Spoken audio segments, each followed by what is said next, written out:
मंडळी नमस्कार, मी सुभाष सुतार. लोकसंवादमध्ये आपलं सगळ्यांचं स्वागत.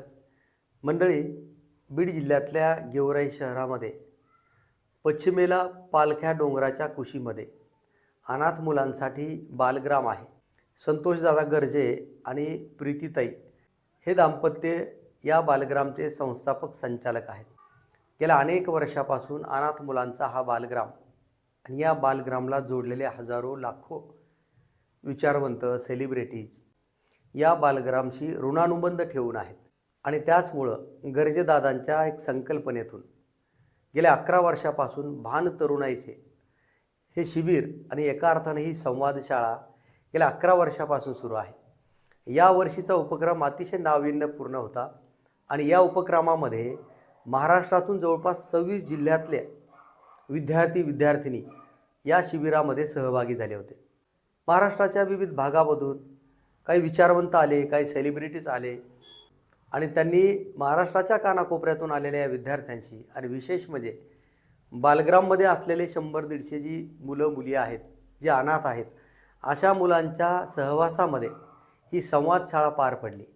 या शिबिरामध्ये लोककवी म्हणून ज्यांचा महाराष्ट्रामध्ये विशेष तत्वाने उल्लेख केला जातो, प्राचार्य प्रशांत मोरे यांनी या शिबिरामध्ये सहभाग नोंदवला आणि हे लोककवी म्हणून या बालग्राममध्ये जवळपास 2 तास इथल्या विद्यार्थ्यांशी, महाराष्ट्रातल्या विविध भागातून आलेल्या विद्यार्थी-विद्यार्थिनींशी त्यांनी कवितेच्या स्वरूपातून संवाद साधला.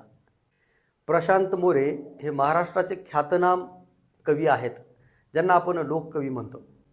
आणि या बालग्राममध्ये या संवादशाळेत आईच्या संदर्भानं त्यांनी मांडलेली कविता, त्याचबरोबर आपल्या आयुष्यात येणाऱ्या अनेक अडचणी आणि त्यावर आपण केलेली मात या संदर्भाने विद्यार्थ्यांच्या मनामध्ये जाणीवा निर्माण व्हाव्यात या दृष्टिकोनातून त्यांनी विद्यार्थ्यांपुढे या संवादशाळेमध्ये कविता ठेवल्या. आपण ऐकूयात प्रशांत मोरे यांना. तू नहीं तो ये रुत ये हवा क्या करूं दूर तुझसे मैं रह के कळलंच नाही मला. सुना सुना है समा ऐसे में है तू कहा ओ चांद मेरे दिखला जा. आमचे सरलाय भारी होते सब साथ में गा सकते हैं. हा है ना, आमचे सरलाय भारी होते. त्यांनी काय केलं माहिती आहे, बाळ चालला सरना घरा बांधते तोरण पंच प्राणांच्या ज्योतीने तुझ करीते औक्षण मेरा दिल ये पुकारे आजा. चालच लावून टाकला मग चालीतच आणला मला.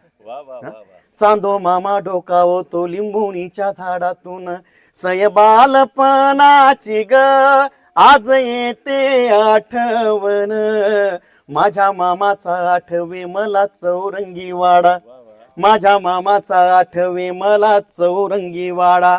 कडेवर घेऊन या दूध भात भरविला हंबरून वासराले चाटते जवा गाय तिच्या मंदी दिसते मले तव्हा माई माय. कोणाची चाल आहे, कोणाची कविता आहे? नाही दादा, नारायण सुर्वेंची कविता नाही आहे. ते तुम्हाला जे नाही ते तुम्हाला जे ते खोक्यामध्ये दाखवलं जातं रंगीत खोक्यात आणि व्हॉट्सअप युनिव्हर्सिटीमध्ये जी गोष्ट येते ना, किंवा संतोष तसं पण नाही आहे. इथे जोशी खोटं बोलतात, कांबळी खोटं बोलतात, मोऱ्यानं खरं बोलावं लागतं. हा, चाल माझी चांगल्या चालीच असल्याने. हे कोणी सांगितलं नाही. ते म्हणाले की ती नारायण सुर्वेंची कविता, मग सगळ्यांना वाटलं नारायण सुर्वेंची कविता. नाही, समाधान गजानन पाचफळ नावाचा माझा गरीब मित्र होता, त्याची कविता आहे, 5 फळांची कविता आहे. आणि ही अस्सल वैदर्भीय बोलीतले, लक्षात घ्या. तुम्ही जे ती ऐकताय ती डुप्लिकेट ऐकतायत. काट्यामध्ये कुट्यामध्ये दिसते मग ही माय. नाही तसं नाही, ते तसं अजिबात नाही आहे. त्या कवितेचा संगीतकार मी आहे, त्या कवितेचा आवाज माझा आहे. आणि ती कविता मी 99 पासून लोकांच्या काळजामध्ये 2023 पर्यंत पेरत फिरलो आहे. अभ्यासक्रमामध्ये माझ्यामध्ये कविता आली. एवढा भांडलोय मी अभ्यासक्रमामध्ये. मूळ कविता तुमच्या पुढे ठेवतो, डुप्लिकेट नाही आहे. हंबरून वासराले चाटते जवा गाय, तिच्या मंदी दिसते मले तवा माई माय. आया बाया सांगता की मी होतो जवाताना, दुष्काळाच्या साली माय चाटला होता पान्हा. पिठामंदी पाणी घालून मले पाजत जाय, तिच्या मंदी दिसते मले तवा माई माय. सुट्टी मंदी जवा मी येत होतो घरी, उसन पासन आणून खाऊ घाले नाना परी. अरे करू नको घाई म्हणे पोट भर खाय, तिच्या मंदी दिसते मले तवा माई माय. फण्या काटाये चायले माय जाये राणी, पायात नसे वाहन साधी हिंदे अनवानी. इचू काट्याले बी तिचा मोजत नसे पाय, तिच्या मंदी दिसते मले तवा माई माय. बाप लावे माईच्या माग सदा कदा टुमन, बस झालं शिक्षण याच हाती घेऊ दे रुमन. शिकून शानी कुठं मोठा साहेब होणार हाय, तिच्या मंदी दिसते मले तवा माई माय. हे दारू पिऊन मायले रोज मारे माझ्या बाप, दारू पिऊन मायले रोज मारे माझ्या बाप. थर थर कापी माय लागे तिले धाप, कसायाच्या दावणीले बांधली जशी गाय, तिच्या मंदी दिसते मले तवा माई माय. त्याच विदर्भामध्ये थोडं पुढे गेलो ना, हिंगणघाटात गेलो ना आपण, थोडी भाषा बदलते. तिथे अशोक बुरबुरे नावाचा कवी भेटतो आपल्याला. मराठीतली अप्रतिम कवितेची लाईन त्याने लिहिली, अप्रतिम लिहिला. प्रेम स्वरूपाई वात्सल्य सिंधुआई बोलाव तू जाता, मी कोणत्या उपायी नाही जगात झाली आबाळ या जीवाची. तुझी उणीव चित्ते आई परी मी ज्याची चित्ती तुझे स्मरेना, काहीच रूप रेखा आई हवी म्हणून सोडी ना जीव हे का. 60च्या नंतर कवी आले सुनील सारखे, कविताच बदलून गेली. एकदम सत्याच्या टोकावर, वास्तवाच्या टोक. काय लिहितात अशोक बुरबुरे? मया माय पुढे थिटे, मया माय पुढे थिटे समदे देऊळ राहुळ, तिच्या पायाच्या चिऱ्यात माझ्या अजिंठा वेरूळ, तिच्या पायाच्या चिऱ्यात माझ्या अजिंठा वेरूळ.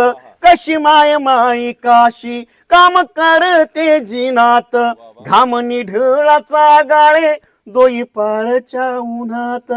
थोडं पुढे सरकलो आपण ना की खानदेशचा परिसर लागतो. भाषा बदलते, भावना बदलत नाही. भाषा बदलते. अरे संसार संसार, हा बहिणाई भेटते ना, बहिणाई नावाची माऊली भेटते आपल्याला.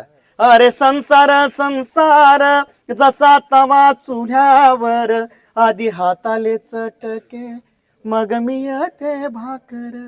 अरे खोप्यामध्ये खोपा सुगरणीचा चांगला, देखा पिलांसाठी तीन जीव झाडाले टांगला.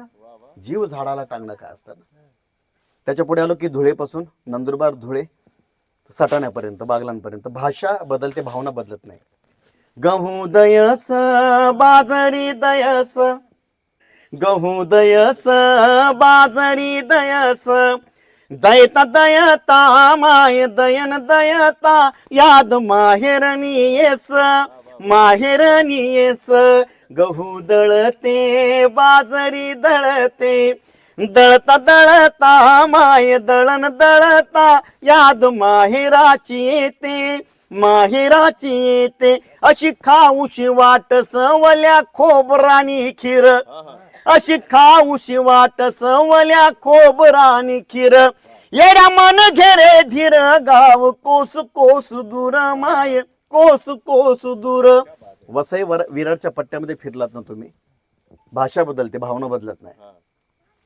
सारा रा रा रा रा रे माझे नाकवा, सारा रा रा रा रा रे माझे नाकवा. रुपये 15 वसईचे बंदरा, योग्य रुपयाने मला बंदरा. नाकवा वल्लो वल्लो बिगिन वल्लो तुझा होर का. श्रावण गेला आणि भदवा उंगवला, श्रावण गेला आणि भदवा उंगवला. बाई द्या म्हणा महिन्याची रजा गो, बाई द्या म्हणा महिन्याची रजा गो, कशाला दुये तुला महिन्याची रजा गो, कशाला दुये तुला महिन्याची रजा. माया आईची याद मना परते, माया आईची याद मना परते.